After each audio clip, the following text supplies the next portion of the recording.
आप सभी को नमस्कार एवं जय श्री राम। आज हमारे साथ डॉक्टर प्रेमनाथ जी हैं। इनसे हम ओम शब्द के बारे में बात करेंगे कि ओम शब्द जो है वो क्या चीज़ है और ओम की रचना कैसे हुई। इस पर हम विशेष से इनके साथ चर्चा करेंगे। श्रीमान प्रेमनाथ जी नमस्कार। नमस्कार। तो आपसे निवेदन है कि ओम शब्द की रचना कैसे हुई और ओम शब्द क्या है, इस पर ज़रा थोड़ी सी हमें बताने की कृपा करें। जय गुरु महाराज। देखिए, संतों की वाणी में और श्रीमद् भागवत गीता और वेदों की वाणी में विस्तार से इसका हुआ है, लेकिन आम लोग इसको ठीक से समझ नहीं पाते। एक तो इसका जो रिलेशन है, इसका जो संबंध है, वो साधना से जुड़ा हुआ है। जब कोई साधना में आगे उन्नति करता है, तब कुछ कुछ उसकी समझ में ही आना शुरू हो जाता है। ऐसे तो बोलने में तो आसान होता है, लेकिन समझने में इसका मुश्किल है, क्योंकि एक अनुभव करने की चीज़ है। लेकिन फिर भी जहाँ महर्षि मही परमहंस जी महाराज ने अव्यक्त अनादि अनंत अज अज आदि मूल परमात्म मम जो ध्वनि प्रथम अस्फुटित पराधरा जिनसे कही यह सफोट है सो है सफोट होई उद्गित हुई ब्रह्मनाद शब्द ब्रह्म ओम होई अति मधुर प्रणवामी ध्वनि धार होई हे परमात्मक प्रतीक होई प्रभु का ध्वनि आत्मिक नाम होई है सार शब्द सत शब्द होई हे सचेतन अव्यक्त होई व्यक्तों में व्यापक नाम होई है सर्वव्यापिनी ध्वनि राम होई है सारुकर्षक हरि कृष्णा नाम होई है परम्पर चंडनी शक्ति वही है शिव शंकर हर नाम होई पुण्य राम नाम है अगुण वही हे अखद अगम पूर्ण काम होई स्वर व्यंजन रहित अघोष होई चेतन ध्वनि सिंधु अदोष होई है एक ओम सतनाम होई ऋषि सेवित मुनि का नाम होई मुनि सेवित गुरु का नाम हुई भजो ओम ओम प्रभु नाम यही भजो ओम ओम में ही नाम यही। कहने का तात्पर्य यहाँ पर ऐसा है कि सर्वप्रथम सर्वेश्वर परमपिता परमात्मा अपने परम पद में जब थे, संतों की वाणी में आया है कि उन में एक विचार हुआ कि मैं बहुत हो जाऊं, और वो अपने आप को उन्होंने अनेक वेदों में जो है वो अपने अंशी से अंश प्रकट किए, जो कि अटूट अंश कहलाते हैं। उसमें जितने भी जीव हैं, जितने भी जड़ चेतन जो भी है, वो सब परमपिता परमात्मा ने ही उत्पन्न किए हैं, उसी ब्रह्मनाद और ब्रह्म शब्द के द्वारा। लेकिन जब परमपिता परमात्मा अकेले थे तो लगता है कि उनसे वो एक ऐसी ध्वनि स्फुट स्फोट हुई, यानी निकली, कि इतनी मधुर इतनी प्रेम था जिसमें व्यंजन और स्वर है ही नहीं। वो इस जबान से बोला ही नहीं जाता है। यानी जो वो ध्वनि हुई जी परमात्मा जी की, जिससे सृष्टि की रचना हुई, जी उसको ना जुबान से बोला जाता गैर है। जबान से बोला जाता है। वो उसका जब व्यंजन और स्वर है ही नहीं उसमें, जी जी जब बोला जाता है तो उसमें व्यंजन और स्वर का मिलने से कोई भी शब्द का उच्चारण होता है, और वो व्यंजन और उसमें स्वर है ही नहीं, तो उसको कैसे मुंह से बोला जाए। हाँ, कि उसके लिए एक कोड वर्ड है कि उसको ओम कहा गया। ओम का मतलब हो गया आ उम ओम, आकार उकार माकार। परमपिता परमात्मा ने इस सृष्टि को उस ब्रह्म स्फुट जिसके 3 भाग बन गए, वो तो परमात्मा ही हुए। जी। वो अव्यक्त थे, व्यक्त में आ गए, यानी वो अपरक्त थे, प्रकट हुए। तो प्रकट जब हुए तो उसमें रजोगुण तमोगुण सतोगुण की श्रेणी हुई, और जिसमें उसी को शब्द ब्रह्म कहा गया। अब शब्द ब्रह्म जो है, संतों की वाणी के मुताबिक गीता में भी इसका उल्लेख हुआ है, वेदों में तो इसका पूरा विस्तार है। जो ये ओम शब्द है, ये जब नीचे उतरा, परमात्मा ने इस शब्द को नीचे उतारा, इसके 3 भाग बनाए, तो इससे माया के शब्द बन गए। ये माया शब्द हो गए, यानी इसमें माया का विस्तार हुआ। आप जब इन्हीं शब्दों को आप मिलाएंगे ईड़ा पिंगला और सुषमना के द्वारा, इन्हीं ईड़ा पिंगला, यानी 3 शब्द जो ओम के हैं, जी, आकार, ओंकार और मकार, माकार, वही है ईड़ा पिंगला और और सुषमा। सुषमना के साथ इसका जोड़ है। जी। आए समझ। बहुत अच्छी बात है। ईड़ा और पिंगला जो है ये मायावी सृष्टि का निर्माण है, और जो सुषमना है वो अंदर से रास्ता जो है 9 द्वारों से ऊपर जाने का रास्ता है, वो रास्ता संतों ने कहा है। उसको कबीर साहब ने विस्तार से कहा, गगन की ओर निशाना है, दाएं सूर्य बाएं चंद्रमा, तिनके बीच छिपाना है। एक जगह कबीर साहब ने ये कहा, दूसरी जगह फिर कबीर साहब ने कहा, अपने घट दिया ना बारो रे, नाम का तेल सूरत की बत्ती ब्रह्म अग्नि उदगारो रे, जगमग ज्योत निहारो मंदिर में तन मन धन सब वारो रे, झूठी जान जगत की आशा बारंबार विसारो रे, कि हे कबीर सुनो भाई साधु अपना काज संवारो। तीसरी जगह कबीर साहब ने कहा, मुर्शिद नैनो बीज नबी है, क्या सफेद तिलों विस्तारा, अवगत अलख रबी है। अब देखो कबीर साहब यहाँ भी कहते हैं। चौथी जगह कबीर साहब कहते हैं कि रस गगन गुफा में अजर जर है। वो रस गगन गुफा क्या है? वही तो है जहाँ ईड़ा पिंगला और सुषमना का मिलन स्थान है, उसको रस गगन गुफा कहा। वहीं जो अमृत आता है, वो अमृत जो है वो 10वें द्वार से जब नीचे उतरता है, यानी चंद्र नाड़ी से जब नीचे उतरता है तो हमारे पेट में जाकर, तो पेट में जो जठराग्नि है उसको जला देती है। तीसरे काल के हवाले हो गया जीव। जब जठराग्नि जाग गई और कुंडलिनी जब जागरण होकर के 10वें द्वार से होती है, ऊपर जब चढ़ती है, तब वो जो अमृत का स्वादन होता है वो जीव करता है, जीव वो आत्मा करती है। ऐसे चढ़ते चढ़ते चढ़ते तब शब्द जो मायावी शब्द हैं, एक शब्द को बचती हैं 5 नौबते सुनी एक एक को, प्रति एक पे चढ़ जाए के निजनहा खोजना, पंचम भजे दो घर से जहाँ आप विराजे, गुरु की कृपा से मैं ही तहाँ पहुँची खोजना। कबीर साहब ने 5 शब्दों का उल्लेख किया है, नानक साहब ने भी 5 शब्दों का उल्लेख किया है, और वेदों में तो इसका विस्तार है। तो गीता में भी भगवान कृष्ण ने 3 शरीर यानी 5 शरीरों का उल्लेख किया है। तो 5 शरीरों के 5 शब्द जो ये माया के शब्द है, लेकिन वो ये शब्द कहाँ से होते हैं? ये तो उसी सार शब्द को जब नीचे आए तो बदलता गया, नीचे आए तो बदल, लेकिन सार शब्द उसके अंदर भी है। अब पिता परमात्मा जो है वो अंशी है, और जो ओम है, क्या ओम को हम सार शब्द कह सकते हैं? ओम को हम सार शब्द नहीं कह सकते, लेकिन ओम जो है वो माया ही है। लेकिन जब उन शब्दों को परखा जाता है, संत जो परखाव का उसका वो वेद भजन वेद देते हैं, वो जब तक दृष्टि साधना नहीं करेगा साधक, तब तक उस ओम के उन शब्दों को जान नहीं सकता है। ऐसे तो शब्द की यानी कमाई, ओम जो है वो बोला जाता है, इसलिए ये वाचक स्थूल शब्द, शब्द है, वाचक शब्द, वाचक एक नाम है, नाम है। ये गुण है उस ध्वनि का जो परमपिता परमात्मा के इस विस्फोट से ध्वनि आई, जी, उसका वाचक नाम ओम है। ओम है, उसका वाचक नाम ओम है। हमने और जो ध्वनि को पकड़ना है वो उस ध्वनि को पकड़ना है जो स्वर व्यंजन रहित है, रहित है, जो जिसको हम जो ना इस जबान से बोली नहीं जाती है, जिसका कोई भी कबीर साहब ने, नानक साहब ने और गुरु महाराज ने इसके विस्तार से कहा कि माया शब्दों की भी ठीक ठीक सी कोई नकल करके नहीं बता सकते, ये शब्द इस प्रकार का है। लेकिन यहाँ पर एक प्रश्न आता है कि जब वो ध्वनि अलग है तो ओम शब्द की रचना क्यों हुई, फिर वो क्यों आवश्यकता पड़ी? देखिए, जो सार शब्द है वो तो एक ही होगा, एक ही है ना जी।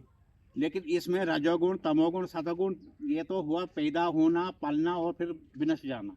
ये तो 3 प्रकृतियाँ हो गई, 3 पद्धतियाँ हो गई। हाँ। इन 3 पद्धतियों के बनाने के लिए जो सार शब्द है उसको 3 में वो विभाग हो गया, वो तीनों में बदल गया। अकेले जो सार शब्द है वो तो उसके बगैर तो कण कण में वो समाया हुआ, अगर वो जो जब निकल जाएगा तब तो महाप्रलय है, तो तब तो लेकिन हम इसमें ओम शब्द को 3 भागों में हम कैसे समझ सकते हैं? देखिए, ओम को ऐसे 3 भागों में, इसका तो विस्तार तो संतों से जाना जाता है, लेकिन इसका ऐसा होता है कि जब दृष्टि साधना होती है, जब ईड़ा और पिंगला रजोगुणी और तमोगुणी का जब एक सार होता आ जाता है, यानी प्राण अपान जहाँ एक जगह पर सिमट जाते हैं, तब जो ये ओम जो शब्द है वो सार शब्द की तरफ खिंचाव इसका होता है। ओम जो होता है उसकी जो ध्वनियाँ हैं वो संसार की तरफ लहर में प्रसरती है, यानी फैलती है। जब वही ध्वनियाँ इकट्ठी हो जाती है तब वो आसार की तरफ ऊपर, निसार की तरफ ऊपर जाती है। जहाँ आसार कोई सार नहीं है, उस तरफ उस तत्व को ऊपर तरफ का उसका जो चढ़ाव होता है वो संतों के द्वारा होता है, लेकिन वो दृष्टि साधना के बगैर कदाचित नहीं होने वाला, ना होगा, ना कोई इसको समझ सकता है, ना कोई समझा सकता है। अब ओम शब्द जो है आकार, ओंकार ओंकार, और आकार और मकार। मकार। इसको जरा थोड़ी सी तीनों शब्दों को थोड़ा बताए। देखिए, परमपिता परमात्मा तो सामर्थ्य है, वो अनंत है। वो उनसे कोई ना ज़्यादा बुद्धि किसी के पास है, ना कोई कला है उनके बगैर। तो उन्होंने अपनी ही सिफत से, उनके अंदर जो वो सिफत थे, उन्होंने जो आकार हो गया पैदा होना, आकार हो गया पैदा पैदा होना, होना, ऊकार हो गया कि उसका उन्नति होना, पालन। पालन होना, और माकार हो गया कि मृत्यु की अवस्था में आ देखिए जाना। कितना सही तरीके से इन्होंने बताया कि आकार, ओंकार, आकार और मकार मकार, तीनों चीजें जो है तीनों गुणों गुण के बनाए साथ गए। बनाई गई है। इसी को ओम ब्रह्म इसलिए कहा गया कि वो परमपिता परमात्मा ओम के रूप में इस सारे संसार का निर्माण भी करता है, पालन भी करता है और संहार भी करता है। संघार भी करता है। इसके अलावा कोई दूसरी ताकत नहीं हो सकती है जो ये कार्य कर सके। इसलिए इस प्रकार का परमात्मा ने इसका भेद रचा। इसलिए ओम ब्रह्म इसका इसलिए कह दिया कि वो परमात्मा ओम ब्रह्म में है, यानी हर में एक ब्रह्म ने परमात्मा ही है, लेकिन नीचे की श्रेणी में आ जाता है, तो वो इसका निर्माण करता है। इसकी दौड़ कहाँ तक है? त्रिकोटि तक माना गया है। ओम की दौड़ त्रिकुटी तक। ओम जब त्रिकुटी से ऊपर जब जो शब्द चढ़ जाता है, वो वही सार शब्द एक ही हो जाता है। यहाँ तीन हो गए सार शब्द, तीनों में ओंकार, आकार, ओकार और मकार आकार, ओकार और मकार, तीन शब्दों में ये विभाजित हुआ। लेकिन जब इन तीनों का मिलन स्थान हो गया, जब त्रिकुटी तक इसकी दरिया साहब ने कहा त्रिकुटी तक लख दौड़, इसके त्रिकुटी तक मन की गति त्रिकुटी तक है, और त्रिकुटी के बाद मन जो है वो लय हो जाएगा। तो मन की तरंगे जो है ईड़ा और पिंगला के साथ जुड़ी होती है संसार की तरफ। जब ऊपर की तरफ जाएगा तब सुषमना की तरफ जोड़ होगा, उसका सार की तरफ जाएगा। तो सार का मतलब हो गया कि वो परमपिता परमात्मा उस सार शब्द के द्वारा सब सृष्टि का निर्माण किए हुए हैं, और जब वो परमात्मा चाहते हैं तो जहाँ से वो शब्द निकाल देते हैं तब वहाँ उसकी मृत्यु मानी जाती है। उसी का नाम है काल। काल माने समय, समय निर्धारित। तो वही ओम ब्रह्म जो है वो एक वाचिक नाम है, लेकिन वो सार शब्द कहने में तो सार शब्द आता है, लेकिन उसकी व्याख्या कोई कर ही नहीं सकता, इस जबान से होता नहीं। अब कबीर साहब भी कहते हैं जस का थी तस होए नहीं। कहते हैं कि वो उस जगह की मैं कैसे आपको बखान कर सकूं जब उसके बारे में तो ये जबान बोलने की अधिकारी नहीं, इसके पास वही है ही नहीं। तो कबीर साहब ये भी कह रहे हैं, ये भी मान रहे हैं कि वो परमपिता परमात्मा का जो परम पद है, वहाँ पर न दिन है न रात है, शब्दातीत है, अजन्मा है, अगोचर है। वो कहते हैं वहाँ कोई स्थान नहीं है, वहाँ न कोई दिन है न रात है। कहते कबीर साहब कि उसके बारे में जो वहाँ जाता है वही बता अनुभव कर सकता है, लेकिन उसका ठीक ठीक वो अगर बोले भी तो कोई पता नहीं। जैसे किसी गूंगे को आग गुड़ और दही में मिलाकर खिलाया जाए और उसे बताया जाए कि इसका स्वाद बताओ, स्वाद तो वो बता रहा है क्योंकि उसके बोलने की उसके पास क्षमता ही नहीं है, लेकिन हाथ के इशारे से तो बता रहा है, लेकिन समझने वाला ठीक ठीक नहीं समझ पाएगी। क्यों नहीं समझ पाएगा? क्योंकि उसने खुद स्वाद किया नहीं। जब जो इसका स्वाद कर लेता है तब वो ठीक ठीक समझता है कि हाँ उसने इशारे से ये बताया तो बिल्कुल दुरुस्त बताया, और तब तक ये तो अनुभव करने की, बिल्कुल यहाँ कोई बोल चाल की ये खेल ही नहीं है।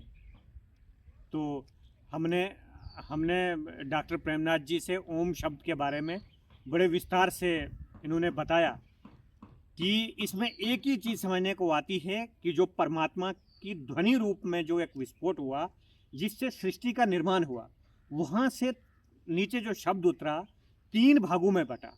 तो तीन भागों में बटे हुए ओम शब्द को के माध्यम से सृष्टि की रचना हुई, गुणों की रचना हुई, और उसके पश्चात ओम की यदि हम सही तरीके से व्याख्या समझें तो वो सार शब्द को हम डॉक्टर प्रेमनाथ जी ने जैसे बताया कि जो सार शब्द है वो ज़बान से बोला नहीं जाता है, इन कानों से सुना नहीं जाता है, इसलिए उस शब्द को हम ओम के नाम से पुकारते हैं। और हमारे शरीर के अंदर भी ओम का जो उच्चारण है वो नाभि से लेकर मस्तिष्क तक 10वें द्वार तक इसका उच्चारण होता है। क्या डॉक्टर साहब सही है? देखिए, ओम का मतलब हो के आओ मा, इसका जाप भी करवाया जाता है, जैसे रामदेव बाबा जी करवाते हैं, अनेक संत करवाते हैं। इसका मतलब होता है कि ये ओम कहने से पूरे शरीर में वो ध्वनि खींच के रख देती है। तो परमात्मा ने जब ओम की सृष्टि की रचना की, तीन रूपों में आकर के की तो वो कण कण में समा गई, कण कण में समा गई, इसलिए इसका नाम आ ऊ मतलब वो ध्वनि जो कण कण में परमात्मा के साथ जुड़ी हुई और परमात्मा उसकी रक्षा करता है पूरे सृष्टि, जिसमें कि पूरी उसका पूरा बल है इस सृष्टि में। यानी आ ऊ मा माँ इन 3 शब्दों में ही समस्त सृष्टि का निर्माण हुआ, निर्माण हुआ है। और इनसे अगर निकलना है तो दृष्टि साधना के बगैर कोई आगे नहीं बढ़ पाता है, क्योंकि कबीर साहब ने भी माना, नानक साहब ने भी माना, और संत महात्मा जितने भी हुए सबों ने इस चीज को माना है कि आ ओ मा ओम के ओम शब्द जो है वो तो कहने में आता है ओम शब्द, लेकिन जब उस ओम की परख की जाती है, संतों ने ऐसा बताया, मैं तो संतों के माध्यम की बात कह रहा हूँ, अपना तो कुछ भी नहीं है, संतों के माध्यम से।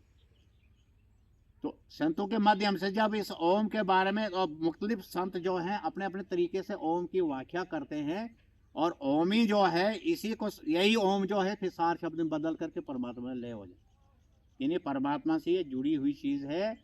और जैसे कि बच्चा पेट में है और माता के साथ उसको नाभि के साथ जुड़ा हुआ है, और इसी तरह से ये जो शब्द है, इस शब्द परमात्मा से शब्द हुआ है, और शब्द का परमात्मा का बीज शब्द है, शब्द का बीज परमात्मा है, और दृष्टि का मतलब प्रकाश का बीज जो है वो शब्द है, और सृष्टि का बीज जो है वो बिंदु है।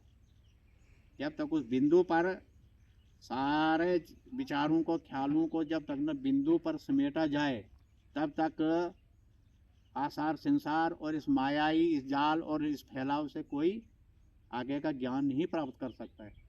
तब क्या है, कीड़ा पिंगला जो है, पूरी जो है रजोगुणी तमोगुणी जो है, ये संसार इसी के नियम से बांधा हुआ है।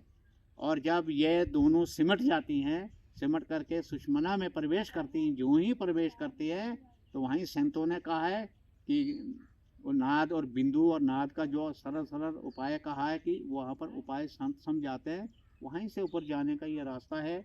ये 9 द्वारों में हम जीव सब जो हैं, जितने भी सब जीव जो 9 द्वारों में रहने वाले हैं, कबीर साहब ने भी इस चीज़ को माना है कि एक तो अंधेरी कोठरी तामे दिया ना बाती हो, बाएं पकड़ जम ले चले कोई संग न साथी हो। यहाँ कबीर साहब ने तो इस स्थूल शरीर में जो आंख बंद करने पर अंधकार नजर आता तो उसके लिए कहा है। तो कबीर साहब ने तो ये नहीं कहा कि भाई आप आंख बंद करोगे, थोड़ा सा कुछ कर लोगे तो आपको मैं मुक्ति दे दूंगा, ऐसा नहीं, बिल्कुल नहीं। वो तो उन्होंने कहा कि ये जो है यहाँ तो फिर जम के हवाले वो जीव हो जाता है। एक तो अंधेरी कोठरी तामे दिया ना बाती है, तो वहाँ पर जब आदमी को बिंदु मिला ही नहीं तो फिर क्या होगा, वहाँ पकड़ जम ले चले, जब मरने का समय आएगा तो यमदूत आते हैं, ले जाएंगे, वो 84 में जाएगा, कोई संग ना साथी हो।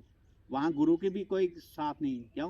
क्योंकि उसने बिंदु जो है वो गुरु का सूक्ष्म रूप है, और शब्द जब आएगा तो वो गुरु का तो और अति सूक्ष्म गहन रूप हो गया।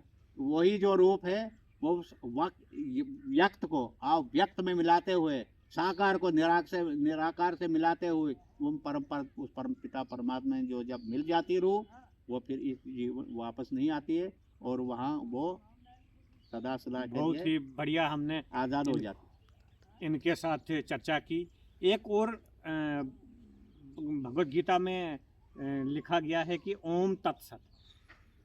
देखिए जी, अब ओम कहते व्याख्या हो गई, अब तत् क्या है और सत क्या है। तत्व माने जब परमात्मा ने सृष्टि का निर्माण किया तो ओम के जरिए उस तत्व रूपी इस जीव को भेजा यहाँ पर, यानी अंदर चेतन आत्मा को तत्व के रूप में भेजा। और जब ये सारा समेट करके जब उस परमात्मा में उस अपने तत्व का ज्ञान हो जाता है तो वो उसको सत्य प्राप्त हो जाता है। सत्य माने वो परमात्मा जो अविनाशी है, जिसका कभी नाश नहीं होता, जो एक ही एक है, जो सदा से एक ही है, जो हमेशा भी एक ही रहेगा, न वो बदलेगा, न उसका परिवर्तन होगा, वो अपरिवर्तनशील है, वो सदा सदा एक जैसा ही रहता है। तब उसका जो ओम और तत्व का जो सार होता है वो परम तत्व में समा जाएगा। यही हुआ ओम तत् और सत। पहले ओम सृष्टि से निकल करके इस विस्तार से जो फैलाव है उसको मिला करके अपने तत्व, यानी उस तत्व को दर्शन हो जाए। अब तत्व का क्या है मतलब, जैसे कि संसार में इस शरीर को पालने के लिए भोजन का आवश्यकता है, नींद करने के लिए बिस्तरे की आवश्यकता है, संसार में चलने के लिए टांगों की आवश्यकता है, जहाज की आवश्यकता है, गाड़ी की आवश्यकता है। इसी तरह से हमारी आत्मा का जो है वो परमात्मा का भजन की ज़रूरत है, उसके वो खुराक जो है भजन है।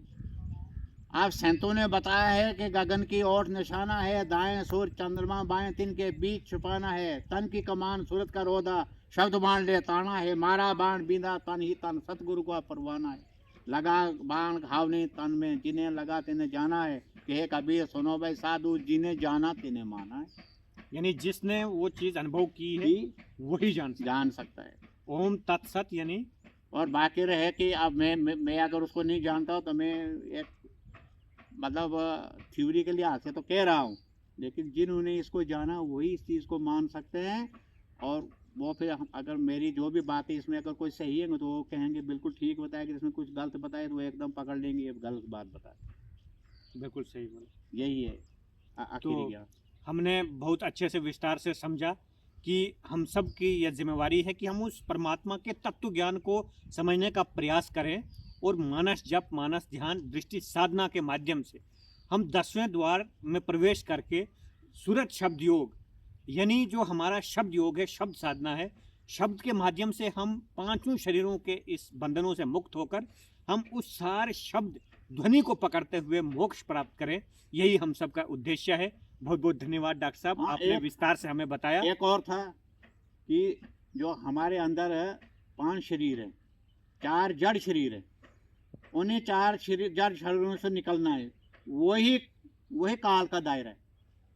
जो 4 जड़ शरीरों से पार ये रूह नहीं निकलेगी जब तक वो काल के दायरे से नहीं बच सकती, यानी मौत से नहीं बच सकती। बिल्कुल बिल्कुल। जब 5 में जाएगी, यहाँ चेतन ही चेतन आत्मा है बैठी हुई केवलिया पद में, तब जाकर के इन 4 शरीरों से पार होकर जब केवलिया पद में जब रूह पहुंचती है तब वो काल से बाहर हो जाती है। अब कोई मैं ये बता दूं आपको कि खाली आप मानस जप और मानस ध्यान से हम 4 जड़ शरीरों से पार होकर के हम मुक्त हो जाएंगे, ये कदाचित नहीं हो सकता है। उसके लिए जो है 4 जड़ शरीरों से निकलते हुए 5 में जो चेतन जड़ में जब जाएंगे तब आत्म ज्ञान होगा, और वही आत्म ज्ञान जो है वो परमात्मा से जाकर मिलने का अधिकारी हो।